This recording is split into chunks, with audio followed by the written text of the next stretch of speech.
ایک سوال ہے، کیا گاڑی یا موبائل یا کوئی بھی چیز EMI پر خرید سکتے ہیں؟ اس کا شرعی حکم کیا ہے؟ دیکھیے، گاڑی یا موبائل یا کوئی بھی سامان جو آج کل EMI پر بہت سارے لوگ خریدتے ہیں، EMI اصل چیز کیا ہے؟ یعنی ہم لوگ جو چیز خریدتے ہیں، یہ چیز نقد لیے تو اس کی قیمت کم رہے گی، ادھار لیے تو اس کی قیمت میں بڑھ جاتی، اس کی قیمت بڑھ جاتی۔ مثال کے طور پر کوئی گاڑی نقد لیتے ہیں تو 50,000 ہوتی ہے، یا ادھار لیتے ہیں تو 60-70,000 ہو جاتی ہے۔ تو کیا اس طرح کا EMI کے ساتھ کوئی گاڑی یا موبائل خریدنا جائز ہے؟ اس کے اندر دیکھیے تفصیل، جتنے کمپنیز ہیں، چاہے وہ گاڑی والی کمپنی ہو چاہے موبائل والی کمپنی ہو، ان کا تعلق بینک والوں سے ہو جاتا ہے۔ بینک والے آ کر ان کے پاس ان سے تعلق ہوتا ہے۔ کوئی آدمی پورا پیسہ رکھ کر نہیں لے سکتا، قسطوں میں، مہینے میں، 2 مہینوں میں، 3 مہینوں میں، یا 6 مہینوں میں، یا 12 مہینوں میں۔ اس کی کیپیسٹی وہ ہوتی ہے کہ وہ مہینہ بن کر یعنی اس چیز کو ادھار پر لیتا ہے۔ تو اب اس کے اندر شرعی مسئلہ یہ ہے کہ آپ کو وہ چیز بیچنے سے پہلے، آپ کو دینے سے پہلے، وہ بہت سارے فارمز پر دستخط کرواتے ہیں، اس میں دستخط کرو، اس میں دستخط کرو۔ اب وہ چیز کو کیا کرتے ہیں، بینک والے اس کو خرید لیتے ہیں شو روم والے سے، چاہے وہ موبائل ہو چاہے کوئی بھی چیز ہو، اس سے خرید لیتے ہیں۔ مثال کے طور پر 50,000 روپے میں خرید لیتے ہیں۔ اب جو بندہ خریدتا ہے EMI پر، اس کو دیتے ہیں، اس سے اگریمنٹ کرواتے ہیں کہ اب شو روم والوں کا تعلق اس سے نہیں رہا، اس کا تعلق بینک والوں سے رہا۔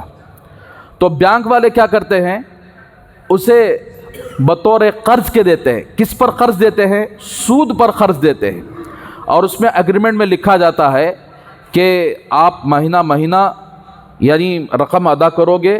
اگر آپ کو 1 مہینہ بھی مس ہو گیا بولے تو آپ پر پینالٹی ڈالیں گے، یعنی وہ پینالٹی نہیں بلکہ سود ہے۔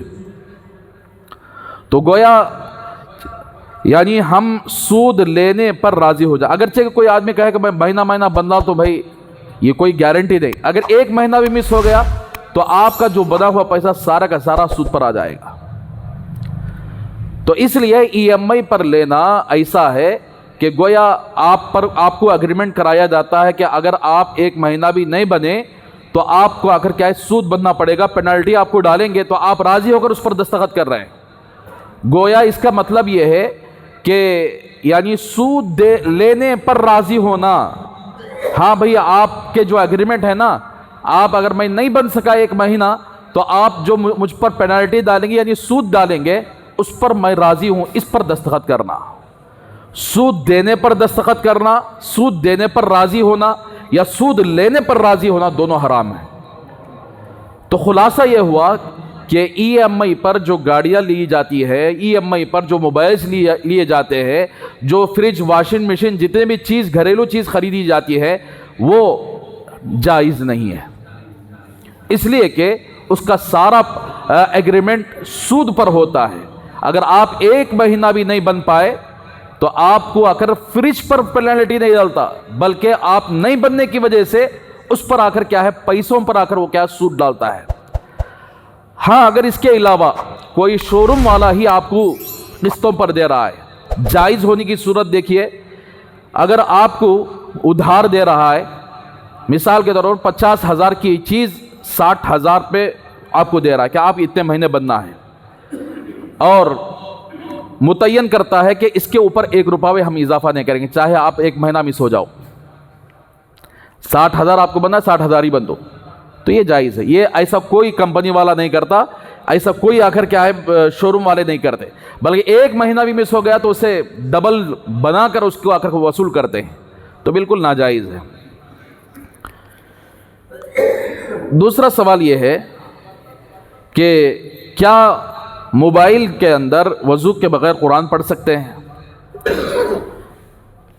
اس کا جواب یہ ہے، موبائل کے اوپر بغیر وضو کے قرآن پڑھنا جائز ہے، بشرطے کہ پڑھنے والا جو اسکرین اوپر ہوتی ہے اس کے اندر قرآن ہوتا ہے اس کو نہ چھیے، بلکہ موبائل کے دوسرا حصہ جو نیچے کا حصہ ہوتا ہے، سائڈ کا حصہ ہوتا ہے، اس کو چھی سکتے ہیں بغیر وضو کے۔ جو اسکرین کے اوپر قرآن آتا ہے اس قرآن کو بغیر وضو کے نہیں چھی سکتے، اس اسکرین کو چھینا ہے وضو کے ساتھ ہی چھینا ہے۔ تیسرا سوال یہ ہے کہ اگر کسی کے شوہر کا انتقال ہو جائے تو اس کی بیوی کو کیا کرتے ہیں؟ بہت ساری عورتیں جمع ہوتے ہیں، اس کی بنگڑیاں پھوڑتے ہیں، اس کا لچا وغیرہ پتھر سے نوچ کر نکالتے ہیں، اس کے مٹے سب نکال دیتے ہیں۔ کیا یہ شریعت کے اندر اس کا کیا حکم ہے؟ میں گزشتہ اتوار کہا تھا لچا، مٹے اور اسی طرح یہ سب آ کر کیا ہے؟ ہندوانہ رسم ہے، ہمارے نکاح کا اس کا کوئی تعلق نہیں ہے۔ آپ لچا پہنو یا نہ پہنو، آپ کا نکاح کا تعلق میں نے قبول کیا، وہاں کو آپ کا نکاح ہو جائے گا۔ اب یہاں دیکھیے اتنے گندے لوگ، جس کسی کے شوہر کا انتقال ہو جائے، یہ مسلمان کہلانے والی بوڑھیاں، یہ مسلمان کہلانے والی عورتیں بے شرم ہو کر ہندوانہ رسم کو ادا کرنے کے لیے جمع ہو جاتے، اور زبردستی اس عورت کے ہاتھ میں، اگر انہیں بنگڑیاں نہیں پہنی ہے، زبردستی پہناتے ہیں اور ساری عورتوں کے سامنے ذلیل کر کے اس کی بنگڑیوں کو پھوڑتے ہیں، نعوذ باللہ من ذالک، اور اس کے لچے کو پتھر سے یا کسی چیز کے ذریعے سے اکھاڑتے ہیں۔ کتنی ذلت کی بات ہے! کیا شریعت ایسا حکم کر رہی ہے؟ جب انہیں مر گیا تو اس کا تعلق ختم ہو گیا، نکاح کا تعلق۔ اب یہ عورت ہمارے شریعت کے اندر جب کسی عورت کے شوہر کا انتقال ہو جاتا ہے تو اب انتقال ہوتی ہی انہیں عدت میں چلی جاتی ہے، اس کا تعلق ختم ہو گیا نکاح کا۔ ابھی 4 مہینے 10 دن عدت، یہی ہمارا طریقہ ہے۔ یہ لچا نکالنا، بنگڑیاں پھوڑنا، یہ سب کافروں کے رسم و رواج ہیں۔ آپ جا کر دیکھو کافروں کے پاس، اس کے شوہر کا انتقال ہو جائے تو اسی طرح کرتے ہیں۔ نعوذ باللہ من ذالک، گویا ہماری قوم کافروں کے طریقے کو ہو بہو فالو کرتے ہوئے آ رہی ہے، ہر چیز میں فالو کر رہی ہے، نعوذ باللہ من ذالک۔ اسی لیے آپ مرد حضرات ہیں، گھروں کے اندر چاہے کسی کا انتقال ہو جائے، کسی عورت کے شوہر کا انتقال ہو جائے، آپ سامنے رہیں، ہرگز۔ اب وہ بھی کیسے کرتے بولے تو انہوں مردوں کے سامنے کرتے نہیں، جنازے کی نماز پڑھا کو سیدھا قبرستان کو دفن کرنے لے جاتے۔ دیکھو ویسے نہ کوئی بھی مردہ رہتے نہیں گھر میں، پورے جنازے گئے رہتے، پورے عورتاں گھیر لے، سوچو اس عورت کو ایسا ذلیل کر کے اس کے بنگڑیوں کو پھوڑتے ہیں، نعوذ باللہ من ذالک۔ اتنی ذلت! عورتوں کو اللہ نے بڑی عزت سے نوازا ہے اسلام کے اندر، یہ کافر اپنے عورتوں کو ذلت کر رہے ہیں، ذلیل کر رہے ہیں۔ تو بہرحال میرے بھائیو، اس طرح بنگڑیاں کا پھوڑنا، لچے کا پتھر سے وغیرہ نکالنا یا مٹے کا نکال کر ذلیل کر کے اسے کرنا، یہ جائز نہیں ہے۔ نہ آپ آ کر بنگڑیاں پھوڑنا آ کر یہ کافروں کا رسم ہے، ہمارے اسلام سے اس کا کوئی تعلق نہیں ہے، ہماری شریعت کو کوئی اس کا تعلق نہیں، اس لیے اس سے بچنا چاہیے۔ اگر کسی عورت کا شوہر انتقال ہو جائے، البتہ جو انہیں زیورات پہنی ہے اسے نکال کر رکھ دو، اس لیے کہ اب 4 مہینے 10 دن تک نہ وہ سنورے گی، نہ سنورنے کی چیزیں استعمال کرے گی، اتنا ہی ہے۔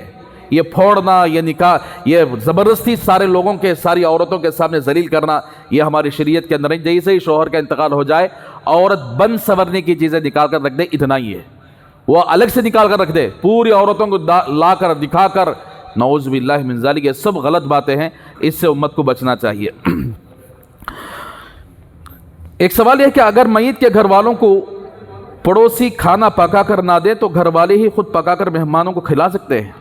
میں نے اس سے پہلے کہا تھا کہ جس گھر کے اندر کسی کا انتقال ہو جاتا ہے تو اڑوس پڑوس والے، رشتہ دار والے میت کے گھر والوں کو کھانا بھیجیں، یہ مسئلہ ہے، شریعت بھی یہی کہہ رہی ہے۔ اب سوال کرنے والوں نے سوال کیا، اگر اڑوس پڑوس والے کھانا پکا کر نہیں دیے بولے تو خود میت والے پکا سکتے ہیں کیا، کھلا سکتے ہیں کیا مہمانوں کو؟ بھائی آپ یعنی کیا رشتہ دار مر گئے کیا؟ اڑوس پڑوس والے اگر آپ کے گھر کو کھانا نہیں بھیج رہے ہیں تو رشتہ داروں کے اندر اتنی بھی انسانیت نہیں ہے کہ وہ کھانا پکا کر اپنے یعنی رشتہ دار کے میت کے گھر والوں کو پہنچائے؟ تو میرے بھائیو، یہ ہرگز درست نہیں ہے، یہ زیادتی ہے، ظلم ہے۔ اس رواج کو ختم کرو. آپ کے اڑوس پڑوس میں کوئی آدمی انتقال ہو جاتا ہے تو آپ کا حق بنتا ہے, پڑوسی کا حق بنتا ہے کہ آپ اس کو کھانا لے جا کر دو, اس گھر والوں کے ساتھ یعنی حسن سلوک کرو, یہ حق بنتا ہے. پڑوسی کا پڑوسی پر کتنے حقوق ہیں, تو اس لیے یہ رواج کو ختم کرو اللہ کے واسطے. بیچارے گھر میں مر چکا ہوتا ہے, سارے لوگ صدمے میں رہتے ہیں, الٹا ان کو پکا کر ڈالنا, ان کو کھلانا, یہ بہت زیادتی اور ظلم ہے. یہ کام نہ کریں, بلکہ اگر اس رواج کو اپنے آپ سے ختم کریں. جو لوگ سوال کر رہے ہیں, ختم کریں اس رواج کو. کب تک یہ پرانے بوڑھے لوگ جو شریعت کو ٹکر دے کر اپنا ایک طریقہ بنا کر چھوڑ دیے ہیں, کب تک ان کے پیچھے بھاگو گے؟ ان کے پیچھے بھاگو گے تو تم مظلوم رہ کر ظلم سے کر مرو گے. مر جاؤ گے تو کھانا کھلانا پڑے گا یا چہلم کرنا پڑے گا. کب تک یہ ظلم سہو گے؟ شریعت کا اس کا کوئی تعلق نہیں ہے. اللہ کے واسطے اس ظلم کی چیزوں کو ختم کرے. ایک سوال یہ ہے کہ شادی سے پہلے منگنی کا رسم کرنا جائز ہے؟ منگنی اسے کہتے ہیں کہ اگر کسی کے یہاں رشتہ دیکھنے کے لیے جائے اور وہ رشتہ پسند آ جائے تو شادی فکس کرنے کے لیے یا رشتے کو پکا کرنے کے لیے جاتے ہیں. تو 2-3 آدمی چلے جائے, رشتہ پکا کر لے تو سمجھو کہ یہ درست ہے. لیکن آج کل کے منگنیوں کی جو حالت ہے, غریب بچی کی 10 بچیوں کی شادی آرام سے کر سکتے ہیں منگنی کے خرچ پر. کتنا بوجھ بنا دیے ہیں. منگنی کرنے والے انہوں جاتے سو نوشو والے آرس والے ان کے پاس, ہمیں 200 آدمیاں آتی, ہمیں 250 آدمیاں آتی, رسم کرتی, اور اتنے آدمیوں کو کھانا کھلانا, اتنے آدمیوں کو یہ کرنا. انتہائی ظلم ہے, ظلم ہے. جو لوگ منگنی کو شادی سے زیادہ خرچ کرتے ہیں, بہت سارے لوگ کر رہے ہیں, نعوذ باللہ, وہ ناجائز ہے. ہمارے شریعت کے اندر اس کا کوئی آ کر کیا لینا دینا نہیں ہے. اور منگنیوں میں جا کر دعوت کھانے والے کان کھول کر سنو, تم ایک مظلوم کے کھانا جا کر کھا رہے ہو, تم اس پر ظلم کر رہے ہو نا. 250 آدمیاں آتی, 300 آدمیاں آتی. اب رشتہ پکا ہونے کے بعد وہ لڑکی والے کیا کرتے ہیں, پر کوسا کہ بھائی رشتہ لگ گیا ہے بول کر, اچھی بات ہے تمہیں آ جاؤ ہمیں کھلا لا دی. انہیں خوشی سے کھلا دے سو کیا بھی نہیں, مجبوری کیا ہے بولتا یہ رشتہ پکا ہو گیا ہے. اب یہ ظلم کے طور پر تم جا کر کھانا کھاتے نہیں. کیا بھائی کہاں جا رہے ہیں بولے تو نہیں, ہمارے سالے کی منگنی ہے, ہمارا فلاں کی منگنی ہے, دعوت ہے, وہاں جاتا ہوں. اللہ کے واسطے ایسی دعوتوں میں جا کر کئی کو اپنے آپ کو ظالم بنا رہے ہو. منگنیوں کی رسم کو ختم کرو. اللہ کے رسول صلی اللہ علیہ وسلم کا طریقہ دیکھو, صحابہ کا طریقہ دیکھو. جب کوئی عورت پسند آ جاتی فوراً نکاح کا پیغام بھیجتے تھے کہ میں آپ سے نکاح کرنا چاہتا ہوں.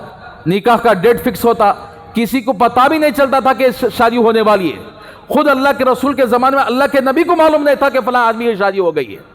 یہ سمپل ہے ہمارے شریعت کے اندر. نہ منگنی اس طرح کا ہجوم کے ساتھ کرنا, نہ بڑے بڑے شادی محل بک کر کو بڑے بڑے اس کے اوپر کتنا پیسہ خرچ کیا جاتا ہے, وہ سارا پیسہ لڑکی والوں کے سر پر ڈال دیا جاتا ہے. وہاں سے اس کا ظلم شروع ہوتا ہے, یہاں تک کہ بچہ پیدا ہونے تک یہ ظلم کرتے کرتے ان کے ساری کھوپڑیاں نکال لیتے ہیں.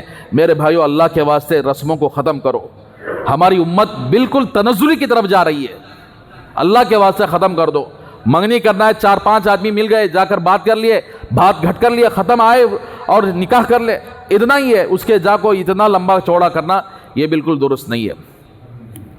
ایک سوال یہ ہے کہ میرا ایک غیر مقلد اہل حدیث دوست صرف فرض نماز پڑھتا ہے, سنت نماز نہیں پڑھتا. تو میں نے اس سے پوچھا کہ بھائی سنتیں ہیں نا, سنتیں کیوں نہیں پڑھتا؟ تو وہ کہتا کہ یہ سنت موقع کوئی ضروری نہیں ہے, شریعت میں اس کا کوئی تصور نہیں ہے. تو میں سوال یہ کر رہا ہوں کہ شریعت کے اندر اس کا کیا حکم ہے؟ میرے بھائیوں, یہ اہل حدیث غیر مقلد ہے نا, کھوپڑی کے ان کے الٹے رہتے ہیں, ان کا دماغ بھی الٹا رہتا ہے, ان کی کھوپڑیاں بھی الٹے رہتے ہیں. یہ لوگ آ کر زور سے آمین آمین یہ سنت ہے کرو بول دیں. یہاں رفع دین کرنا, رکوع میں جاتے ہوئے ہاتھاں اٹھانا یہ سنت ہے کر کے بولتے ہیں. کیا 6 بڑی حدیثیں کی کتاب ہیں, بخاری, مسلم, ترمذی, ابن ماجہ, ابو داؤد, نسائی. ان کتابوں سے میں آپ کے سامنے ثبوت پیش کروں. سنت مؤکدہ کسے کہتے ہیں؟ سنت مؤکدہ اسے کہتے ہیں جس کو خود رسول اللہ صلی اللہ علیہ وسلم نے ہمیشہ پابندی کی ہو اور لوگوں کو اس کے کرنے کا حکم کیا ہو، اور نہ کرنے والے اس عمل کو چھوڑنے والے گنہگار ہوتے ہوں، اسے بولتے ہیں سنت مؤکدہ۔ سنت غیر مؤکدہ کہتے ہیں وہ سنت جو اللہ کے نبی کرے ہوں لیکن بعض مرتبہ کسی عذر کی وجہ سے چھوڑ دیے ہوں، اسے سنت غیر مؤکدہ کہتے ہیں۔ یہ پڑھے تو بھی چلتا، نہیں پڑھے تو بھی چلتا۔ سنت مؤکدہ کمپلسری پڑھنا ہے۔ ترمذی شریف کی روایت ہے، من تأثر بسنتی عشرۃ رکعۃ من السنۃ بنى اللہ لہ بیتا فی الجنہ، 4 رکعات قبل الظہر ورکعتین بعد الظہر ورکعتین بعد المغرب ورکعتین بعد العشاء ورکعتین قبل الفجر۔ یہ ترمذی شریف کی روایت ہے۔ ترمذی شریف کی روایت ہے، اس کے اندر اللہ کے رسول صلی اللہ علیہ وسلم نے فرمایا، جس کسی نے 12 رکعت میری سنت کے، یعنی سنت مؤکدہ میری سنت کے پڑھ لیتا ہے، ہمیشہ پابندی کر لیتا ہے اس کے اوپر، اللہ تبارک و تعالیٰ اس کے لیے جنت کے اندر ایک گھر بناتے ہیں۔ اللہ اکبر۔ وہ کون سے رکعت ہیں؟ کون سے 12 رکعت ہیں؟ ظہر سے پہلے 4 رکعت سنت، ظہر کے بعد 2 رکعت سنت، مغرب کے بعد 2 رکعت سنت، عشاء کے بعد 2 رکعت سنت، فجر سے پہلے 2 رکعت سنت۔ یہ 12 رکعت جو بندہ پابندی سے پڑھتا ہے، اللہ کے رسول صلی اللہ علیہ وسلم فرماتے ہیں اس کے لیے گھر کے جنت کے اندر ایک گھر تیار ہو جاتا ہے۔ اب ان لوگوں کو جنت کے اندر گھراں گنا کی ضرورت نہیں، ٹوپیاں نکال کر پڑھنا بولے تو ضد سے آپ کو ٹوپیاں نکال کر پڑھتے ہیں۔ بھائی کیا بھی نہیں چلتا، نماز ہو جاتی۔ میں بولتا ہوں شرٹ نکال کر پڑھے تو بھی نماز ہو جاتی۔ خالی تمہیں ناف سے لے کر گھٹنے کے نیچے تک پہن کر بھی نماز پڑھنا بولے تو نماز ہو جاتی۔ ویسا بول کر شرٹ ڈالی نہیں سکھاتے ہیں، ویسا بول کر بنیان پہننے سے سکھاتے ہیں۔ میرے بھائیو، اسی لیے ان لوگوں کو نہ نبی کی سنت کی اہمیت ہے، نہ نبی کے طریقے سے ان کو محبت ہے۔ یہ صرف لوگوں کو گمراہ، مرغی کی ٹھونگ مارے سرکار نماز پڑھ لے سر کو تو نکل جاتی۔ اتنی تکبرانہ انداز سے مسجد کے اندر آتے ہیں، اتنے گھمنڈ کے انداز میں، نہ سر پر ٹوپی رہتی ہے، ایسا ایک دم یہ اکڑا مردہ رہتا، دیکھو میت اکڑ کر رہتی، دیکھو ایسا کو سینہ تان کر ایسا آ کر ہاتھ ملنے کو پیرا چیر لے کر کھڑے جاتے۔ ان لوگوں کے پاس نہ اللہ کے سامنے کھڑا ہونے کا ادب ہے، نہ اللہ کے رسول صلی اللہ علیہ وسلم کی سنتوں کی اہمیت ہے۔ اتنی بہترین حدیث، اور اللہ کے رسول صلی اللہ علیہ وسلم نے کیسے فرمایا، دیکھو یہ 12 رکعت جو بندہ پابندی سے پڑھ لیتا ہے، جنت کے اندر یہ گھر اللہ تبارک و تعالیٰ اس کے لیے تیار کرتے ہیں۔ اتنی بڑی فضیلت ہے، اور چھوڑنے والا گنہگار ہوتا ہے۔ جو بندہ سنت مؤکدہ کی پابندی نہیں کرتا وہ بڑا گنہگار ہوتا ہے۔ تو اس لیے اللہ کا واسطہ ان لوگوں کے باتوں میں نہ آئے، نہ ان کو نماز سے محبت ہے۔ اب تراویح بولے تو 2808 رکعت کر ڈالی، کئی بولے تو محبت نہیں ان کو نماز پڑھنے سے، انہوں شارٹ چاہتے ہیں، ہر عمل میں شارٹ ہونا ہے ان کو۔ اس لیے 12 رکعت یہ سنت مؤکدہ ہیں۔ ظہر سے پہلے 4 رکعت، ظہر کے بعد 2 رکعت، مغرب کے بعد 2 رکعت، عشاء کے بعد 2 رکعت، فجر سے پہلے 2 رکعت، یہ کمپلسری پڑھنا ہے۔ نہیں پڑھے بولے تو گنہگار ہوتے ہیں۔ ایک اور سوال ہے کہ اگر کسی کا انتقال ہو جائے تو میت کے گھر میں 40 دن تک نئے کپڑے نہیں پہن سکتے اور 3 دن تک پانی نہیں نہ سکتے۔ یہ دیکھو ایسے چیزیں ہیں سب۔ مجھے ایک فون آیا تقریباً 2-3 سال پہلے، سماعید بول کر آج ان کے گھر میں میت ہو گئی۔ اب سب پریشان، یا اب یہ جو منانے والے ہیں قانونہ، یہ قانونہ ان کے اوپر بھاری پڑ جاتی۔ 40 دن تک اگر کیا نئے کپڑے نہیں پہنا، 3 دن تک پانی نہیں نانا۔ مجھے فون آیا کہ حضرت ہمارے گھر کے اندر میت ہو گئی ہے، کیا ہمیں عید منا سکتے؟ کیوں نہیں منا سکتے بھائی، مناؤ، تم نئے کپڑا پہنو۔ ارے جو آدمی دنیا سے چلا گیا ہے، پہلے دن جو آدمی جاتا ہے سمجھو کہ وہ ایک غم کا دن ہے، ٹھیک ہے، اس دن آپ یہ کر لو، غم کر لو، لیکن اس کے بعد آپ کے لیے نارمل ہے، دوسرے دن آپ کے لیے غم کرنا ضروری نہیں ہے۔ آپ عید مناؤ، اللہ نے عید مسلمانوں کے لیے خوشی کا ذریعہ بنا کر دیا ہے۔ لوگ آتے رہیں گے، جاتے رہیں گے، دنیا میں کسی کو رہنا نہیں ہے۔ آپ میت ہو گئی ہے تو آپ آ کر کیا ہے، صبح نہاؤ دھو، نئے کپڑا پہنو، آپ عید میں شامل ہو جاؤ، عید مناؤ آپ۔ اب یہ لوگ اگر پرانے لوگ کیا کرے بولے تو ایسے قانونہ بنا کو رکھ ڈالے، 40 دن تک نیا کپڑا پہنا نہیں۔ کیا تم تو اپنے باپ دادا کی ڈائری میں لکھ کو رکھے ہو کیا؟ یا نہیں تو کیا تمہیں ثبوت ہے تمہارا پاس؟